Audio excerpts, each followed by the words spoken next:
Sa video na to, gagawin natin to. Ano nga pala to? Panasonic na twin tub washing machine.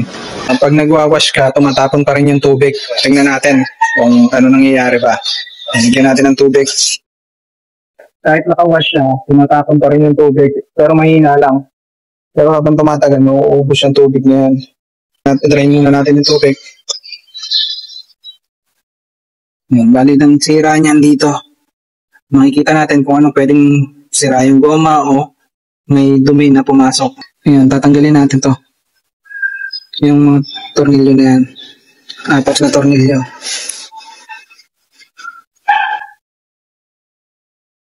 Ayan. Tapos yan, ito, naka-hook yan. Ano mo lang, tulak mo lang pababa. Parang tatanggalin mo sa pagkaka-hook.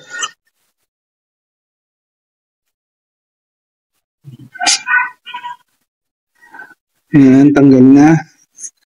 Tapos yan, makita natin sa loob. Ayan. Ayan o, may dumi.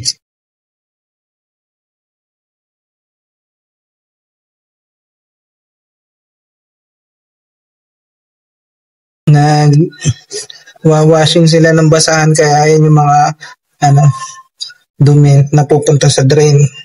Tapos yan, umiipit sa goma na to. Pag sumarado to, naiipit siya sa goma, nagkaka-space, kaya nagkakaroon ng leak. Yan, wala na. Linisin muna natin tong goma na to.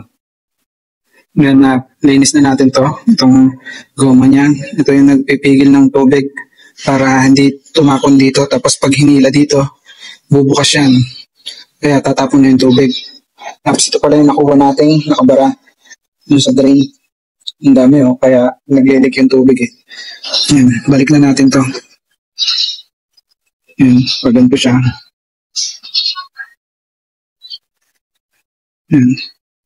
Sasalpak lang naman yung paganya. Yan, nakabit ko na. Tapos yan, lalagyan na lang natin itong 4 na tornilyo niya. Pag magpita natin mabuti, try na natin. Lagyan natin tubig. Yan, rin natin, laro-laruin natin kasi minsan hindi pa nagpitit yung pinaka-racket. Pag mo lang, balik mo na sa wash. Pag nalaro-laro mo na, balik mo sa wash. Tingnan natin kung drain pa ng tubig to. Ayan, nalagyan ko na siya ng tubig. Tapos ngayon, ayan, wala na siya. Wala na siyang tubig. Wala na siyang tulog.